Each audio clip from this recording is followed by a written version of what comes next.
Good evening, everyone. So today I would be discussing some tetanus toxoid immunization dilemmas. For example, what would you do if a 30-day-old infant met with a road traffic accident? So what would be your tetanus advice for the baby?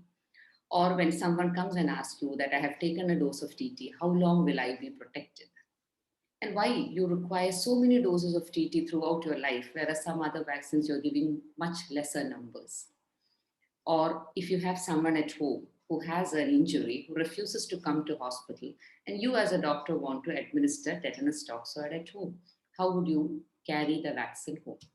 So these would be some of the few dilemmas that I would be answering today. So let us move on to the discussion. So this is a topic, that is tetanus toxoid immunization dilemmas. So first of all, we all know that tetanus toxoid is caused by Clostridium tetani, which in fact is a ubiquitous organism. That means it is there everywhere, especially in the soil, in the field, in the road, everywhere it is there. And it is usually in the spore form. It is able to germinate only under anaerobic conditions. That means if you have a puncture wound, if you have a crushed wound, where the circulation is bad, then the spores would germinate and liberate a toxin. And this toxin usually travels retrograde, reaches the spinal cord, where it inhibits the release of GABA and glycine. So we all know GABA are inhibitory neurotransmitters, so that is getting inhibited. On top of that, release is getting inhibited, and you have an uncontrolled release of acetylcholine causing contraction. And so that's a very painful condition. Imagine, in a response to touch, in a response to sound, in a response to even a fan's getting switched off, your muscles go in for painful contraction, and muscles going in for contraction also involves your muscles of deglutition, muscles of your laryngeal muscles. So breathing, eating, swallowing, everything becomes difficult. So, and it has an incubation period of 2 to 21 days. And the saddest part is that the painful contractions are completely felt by the patient. So, having said that, so now we are sure that we definitely want to prevent tetanus. And we know that even a natural infection does not guarantee protection, does not provide protection. So, anyone who's recovering from a tetanus infection also requires a tetanus prophylaxis with vaccination. So that is also an important point we need to remember at the onset itself. Now, we also know that even the disease does not spare even a newborn. And usually, if the pregnancy is happening in unclean situations, you will have a baby born who may get a tetanus within 3 days of birth. Usually, by the third day, the baby will find difficult to suck at the breast, goes in for spasm, painful cry, opistotonic posturing. All this is possible even in a neonatal tetanus. So with that, we are sure, as I said, that the vaccine is mandatory. So now coming to tetanus toxoid containing vaccines. So now you can see here, you have various vaccines. So for those less than 7 years, you have an option of using a DPT or DT. And for those above 7 years, it is either Tdap or Td. Remember, standalone tetanus toxoid is no more available. It's usually available as a combination of tetanus toxoid with a small amount of diphtheria toxoid. It's also important to remember that all these various formulations of vaccine contain the same amount of tetanus toxoid. Unlike a DPT and a Tdap, where the diphtheria toxoid is small in amount in Tdap, but the tetanus remains T, capital T. That means the amount of tetanus toxoid in all these 4 vaccines is the same. And normally it is 5 LF. It can range from 2 to 10 LF depending on the company, but traditionally it is a 5 LF of tetanus toxoid. Now, having said that, how do we commonly give a vaccination? So we know that we start tetanus toxoid containing vaccine in the form of DPT at 6 weeks of age, give another at 10 and the third at 14 weeks. Then we give a DPT booster at 1.5 years, followed by a booster at 5 years. And then at 10 years, we can take a TD, or nowadays we prefer to take a Tdap at 10 years of age. Then at 16, you take the next dose of TD.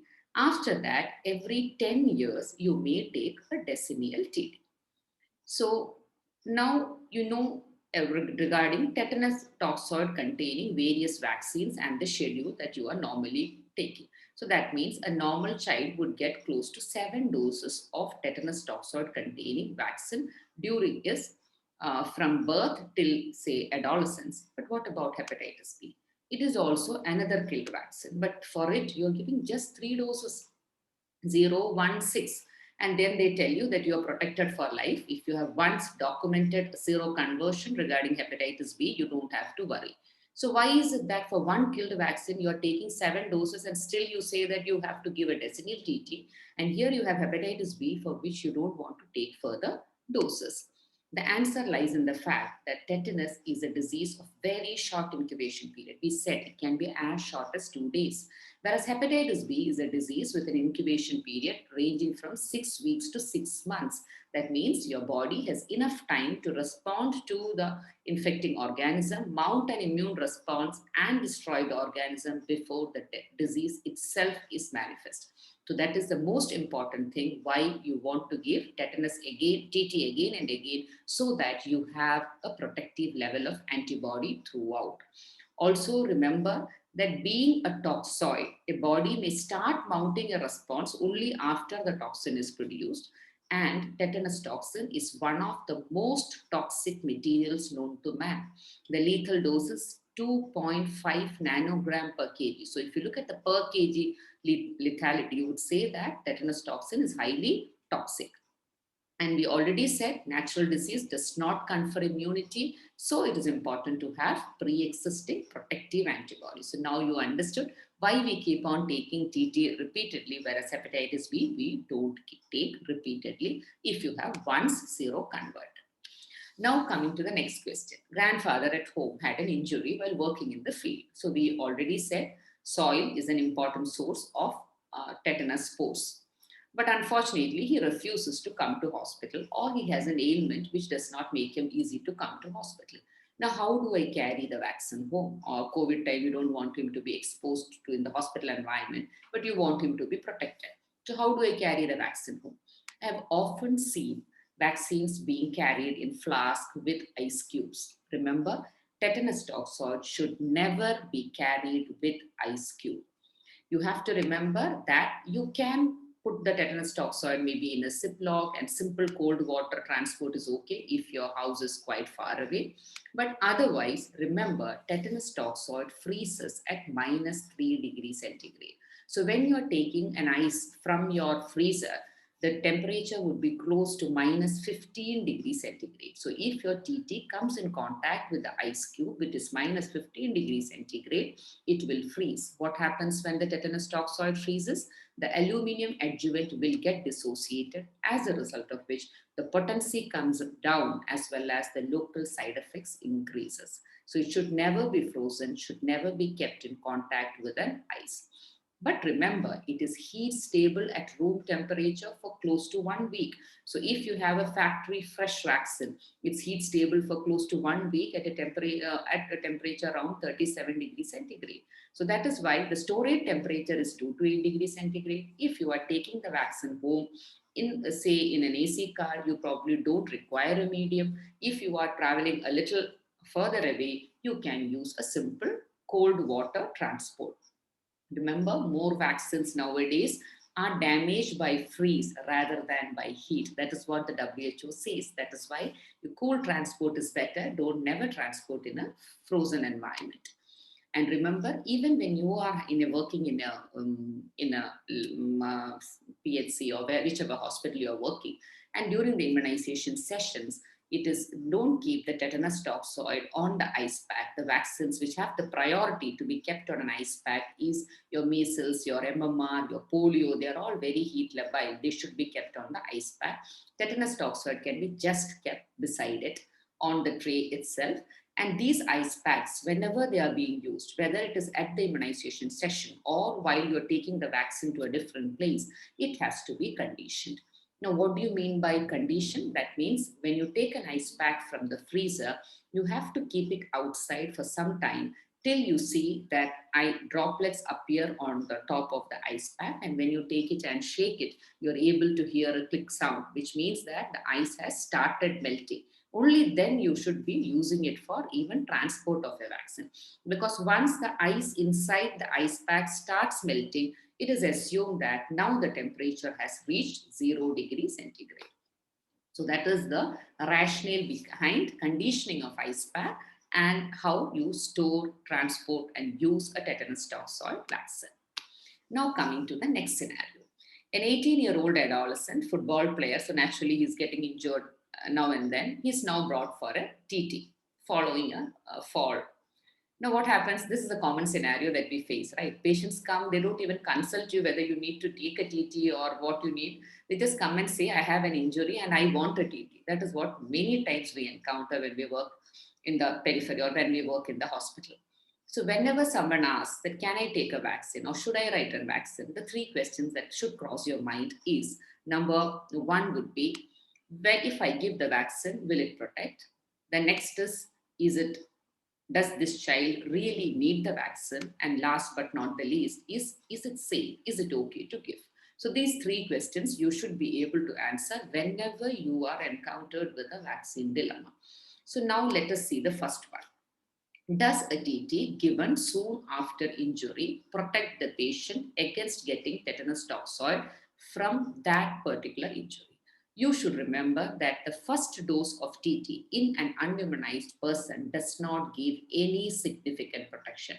It is just a sensitizing dose. And whatever antibody is produced, you can see it is produced after a lag period, say 5 to 7 days. And even then, it's only after the second or the third dose exactly you have a good antibody level.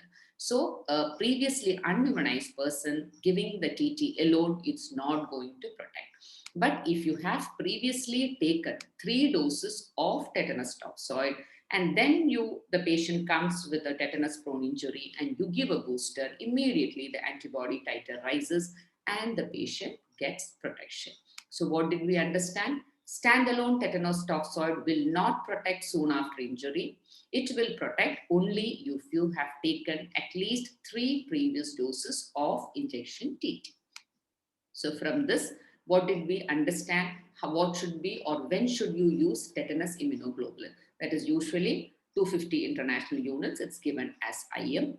Some people say you can go for 4 IU per kg, but most believe that it's a blanket dose of 250 because you're giving it as prevention and the toxin amount of toxin produced is the same. As we say in case of a snake bite, it is not the child or the adult that matters. It matters what you want to neutralize. So it's better to stick to a universal unit of 250 IU. So remember, everyone does not require a tetanus immunoglobulin. So who does not require a tetanus immunoglobulin? If someone has a clean minor wound, all you require is a TT. And if someone has a dirty wound or a tetanus prone injury, but has previously taken 3 doses of TT, that patient also does not require a tetanus immunoglobulin. He requires only a tetanus toxoid. So who requires tetanus immunoglobulin? If the patient has a tetanus prone injury but has taken less than 3 previous doses of TT, he requires a tetanus immunoglobulin along with tetanus toxoid. I hope that is clear. But if the patient is immunosuppressed or the patient has HIV, that means the previous doses of TT also might not have produced enough antibodies. In those patients, whenever they have a tetanus prone injury, they need to be offered a tetanus immunoglobulin along with tetanus toxoid. Okay. So what is a tetanus prone injury? Any contaminated wound contaminated with dirt, feces, soil or saliva is a tetanus prone injury. Punctured wounds, people always say, right, nail puncturing, it causes tetanus.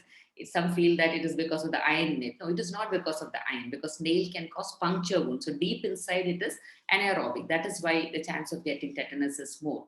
Avulsion injuries, missile, bomb injuries, crush injuries, burns, frostbite are all environments where anaerobic organisms can grow and naturally lead on to a tetanus. So these are the tetanus prone injuries.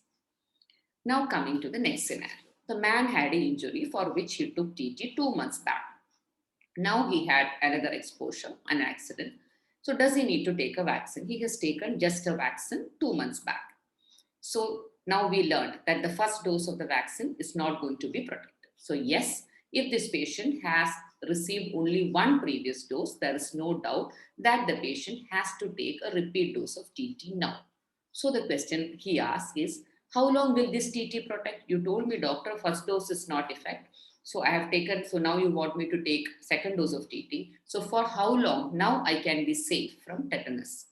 So for that, so important thing whenever you encounter an unimmunized person is that, or whenever you encounter any person with an injury and who wants to take a TT, please ask them how many doses of TT they have taken previously.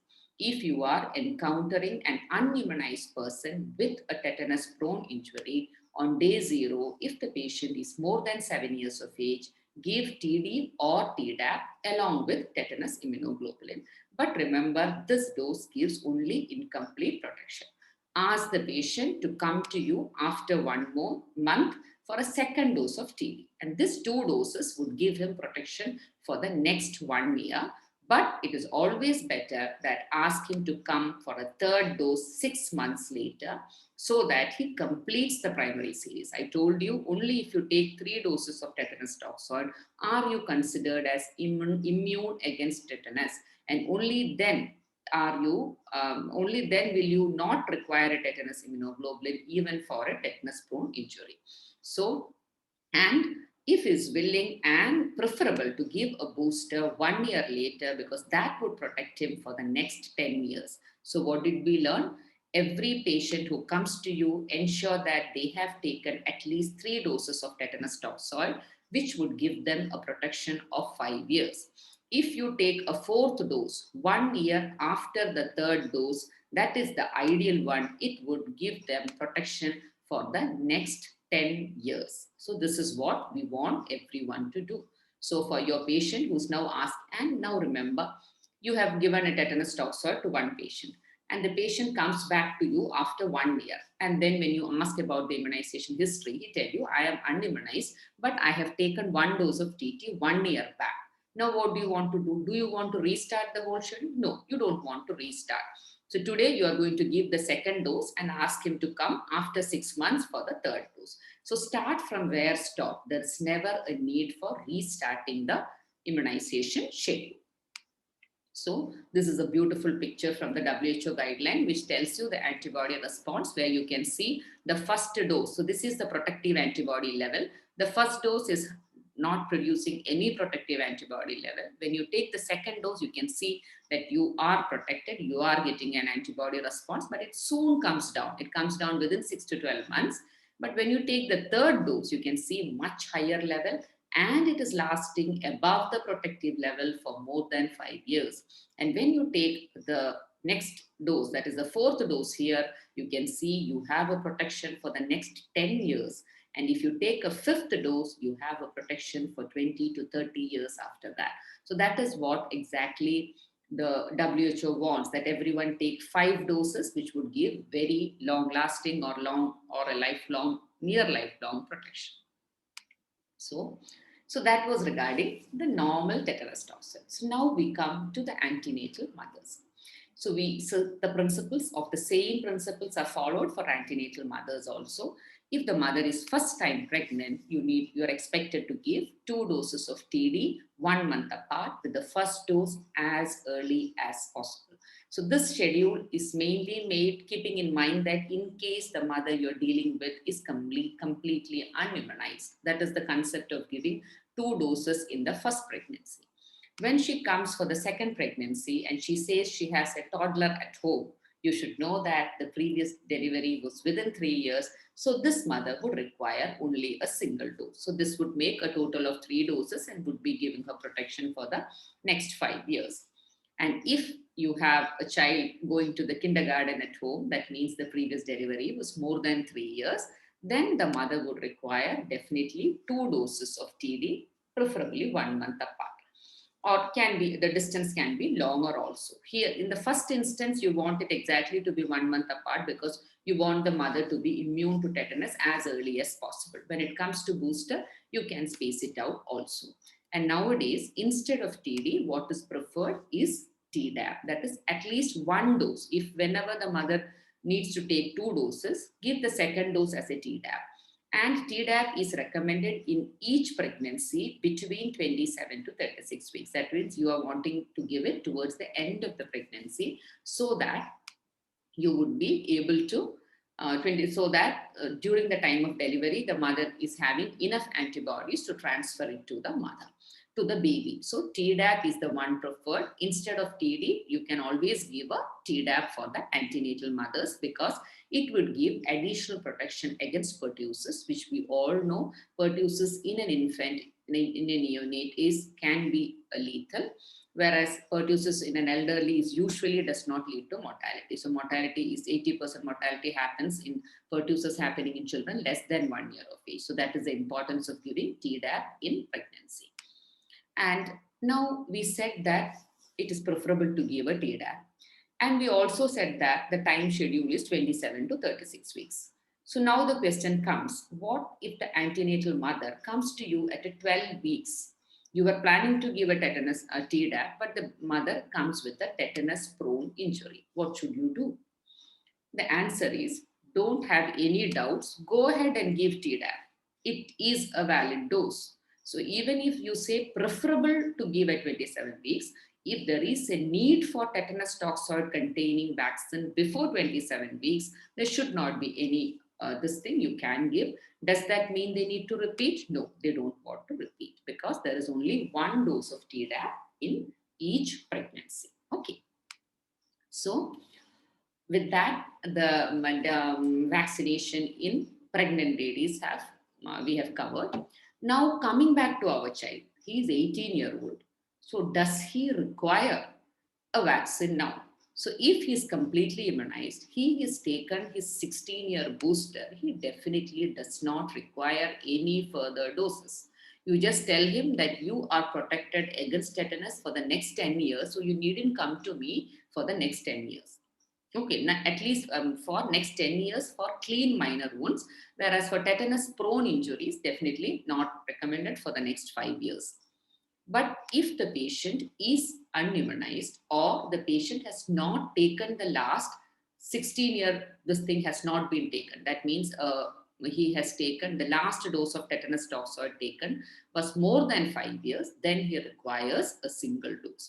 So what am I trying to tell you? That a patient who has taken at least 3 doses of tetanus toxoid for clean minor wounds, he does not need a booster for 10 years. But for tetanus prone injuries, he does not need a booster if it is less than 5 years. I hope that's clear. For tetanus prone injury, a previous dose of tetanus should have been taken within 5 years. For clean minor wounds, a previous 3-dose tetanus toxoid should have been taken within 10 years. Now, coming to the next question. Will giving an extra dose harm? Okay, 1 or 2 extra doses may not harm. But sometimes if you don't really elicit the history, it might be the same patient coming to you repeatedly with a request for tetanus toxoid. And without you going back on his history or looking at his records, if you keep on giving tetanus toxoid, remember, extra doses can cause increased local and systemic reactogenicity. Especially you can have severe arthus type reaction, that is severe local reaction with redness and rash at the site of injection, and rarely you can have serum sickness, which is usually characterized by fever, rash, and arthralgia happening within 7 to 14 days of a vaccine. So if you develop any of these features within 7 to 14 days of a tetanus toxoid, avoid giving tetanus toxoid for the next 10 years. So any kind of arthus type reaction, you are expected to avoid giving tetanus toxoid for the next 10 years. Now, what are the contraindications? The only anaphylaxis to a previous dose or history of severe allergy to the vaccine component is taken as a contraindication. And even on these cases, if you can desensitize the patient, you can do that and offer tetanus toxoid because it's a highly important vaccine. What are the precautions? If you have a history of GBS within 6 weeks of the previous dose, look at the incidence. It is just 0.69 per 10 million doses, which is definitely less than the background dose. So a causal relationship with GBS has not been proven, but still it is considered as a precaution. Even moderate to severe acute illness is a precaution, but if the patient is having a tetanus prone injury, then the benefit of giving the vaccine overtakes the risk. You can offer the vaccine. And we already said if you have an arthus like reaction to a previous dose, avoid for 10 years. So now coming to the next question. What would you do if a 1 month old baby has a history of RPA? Nowadays, people are traveling such a lot and road traffic accidents have gone up. So it is not rare that you would find babies to be also part of a family that has encountered a road traffic accident. So what would you do now? His vaccination with the tetanus toxoid containing, that is the DPT, is due only at 45 days. So would you give a TT? Would you give a DPT? Or would you combine it with a tetanus immunoglobulin? Or would you decide that, no, I'm not going to give a vaccination? It also raises a question, why are we starting DPT only at 45 days? Why can't we give before that? So now you need to know that if the baby is having a clean minor wound, there is no role for vaccine, no role for tetanus immunoglobulin. But if the baby is having a tetanus prone injury and is less than 6 weeks of age, definitely no tetanus toxoid containing vaccine, because that is not recommended, that is not licensed. The minimum age recommended is 6 weeks. A TETT given before that is not going to generate adequate immune response. So there is no role there. Remember, we already said the first dose of TT, even in a normal person, produces hardly any response. In a baby, it will hardly produce anything. So there is no role for a vaccine in a baby less than 6 weeks.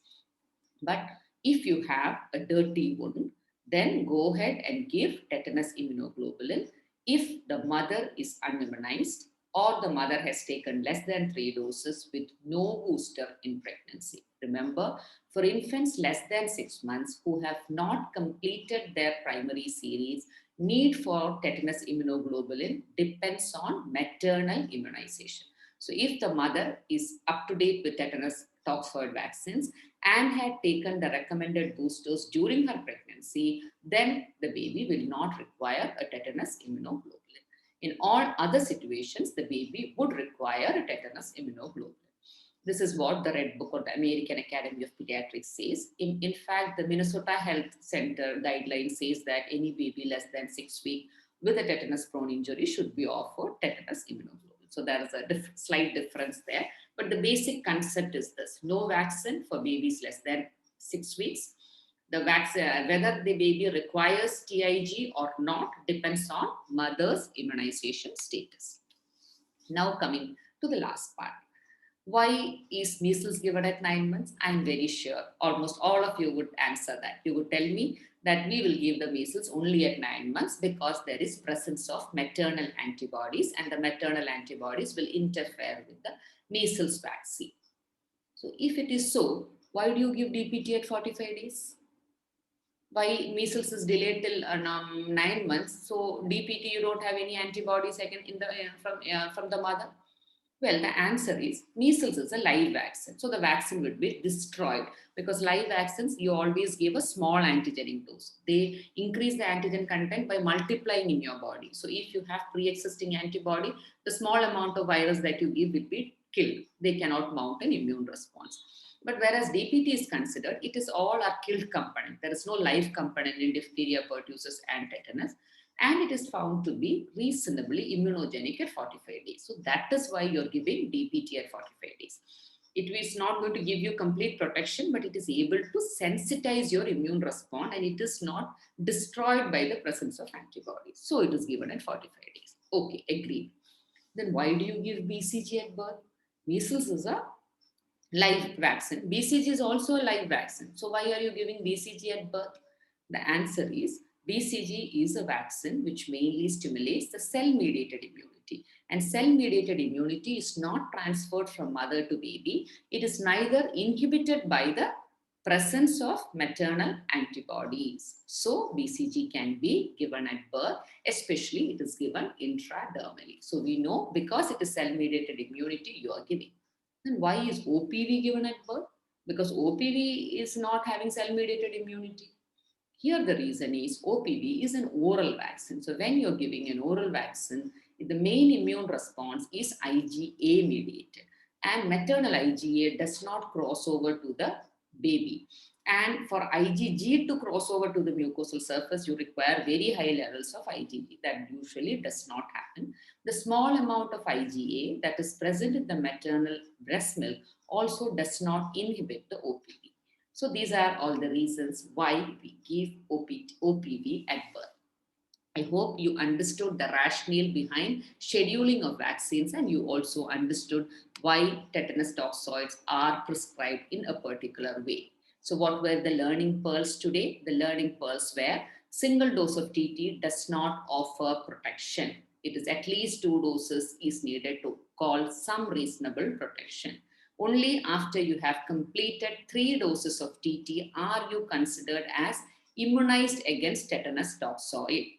The duration of protection depends upon the number of vaccines taken and also the interval between the vaccines. So if you have taken 3 doses and then giving a booster after 1 year, only if you're giving the booster after 1 year will you get a protection for the next 5 years. Just taking 4 doses in tandem at 4 weeks interval is not going to give you the protection. So the interval between the vaccines are important. And also remember, the longer the interval between the vaccine, higher is the protection. So it is never necessary to restart a vaccination schedule. You can always start from where stopped. And tetanus immunoglobulin is not needed if you have already taken 3 doses of tetanus toxoid and you are immunocompetent. So in such a person, whenever they have an exposure to a tetanus prone injury, they only require tetanus toxoid. But patients with severe immunodeficiency require tetanus immunoglobulin for all dirty wounds. Thank you.